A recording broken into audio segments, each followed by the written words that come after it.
Em minha carreira profissional, eu comecei como vendedor e depois eu comecei a lecionar, fazer esse trabalho de professor.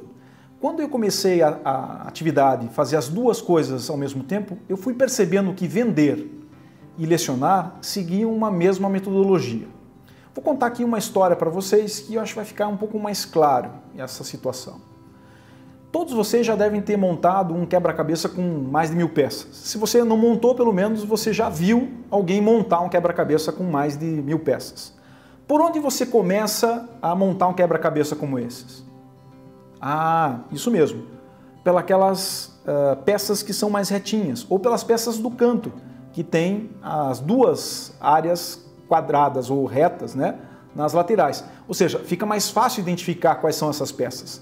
Você separa aquelas peças que têm a parte mais reta, você vai separando também as peças em cores, então tem aquela cor, o verdinho que é da floresta, o azulzinho que é do céu, o marronzinho que é do castelo, vai separando isso em caixas, separando pelas cores, separa aquelas peças e começa a montar aquela moldura que vai formatar esse quebra-cabeça.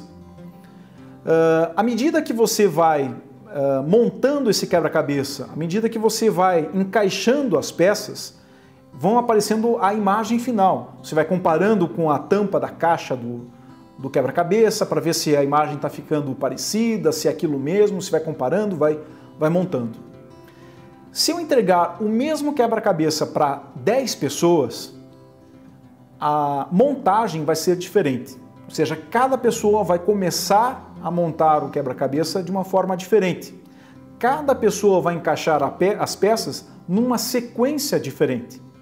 E você, como professor, pode fazer no máximo o seguinte: dizer, olha, essas peças aqui fazem parte do castelo, essas peças aqui fazem parte do céu, essas partes aqui fazem parte da floresta.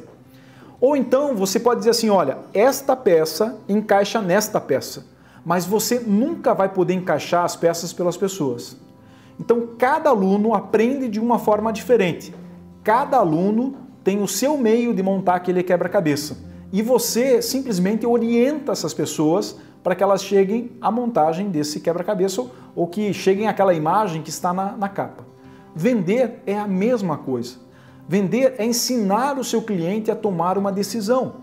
Quando você ensina esse cliente a tomar a decisão, dizendo para ele, olha, existem essas opções, existe essa opção ou essa opção, e você vai ensinando como ele tem que decidir, ele vai decidir em comprar o seu produto ou não. Mas então, o processo de ensinar e o processo de educar seguem uma mesma ordem. Nós temos um modelo que chama-se modelo AIDA, em que chama a atenção, desperta o interesse, o desejo das pessoas e leva a uma ação. Vamos pensar numa aula.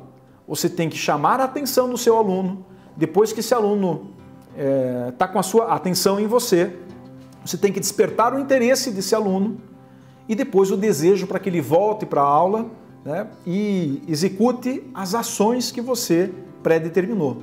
Ou seja, ensinar é chamar a atenção, despertar o interesse, despertar o desejo e levar essas pessoas a uma ação. Vender é a mesma coisa. O vendedor precisa chamar a atenção do seu cliente, despertar o interesse, despertar o desejo e conduzi-lo à ação de compra. Portanto, todo professor é um vendedor. E eu falo isso com firmeza, com a certeza de que você também pode vender.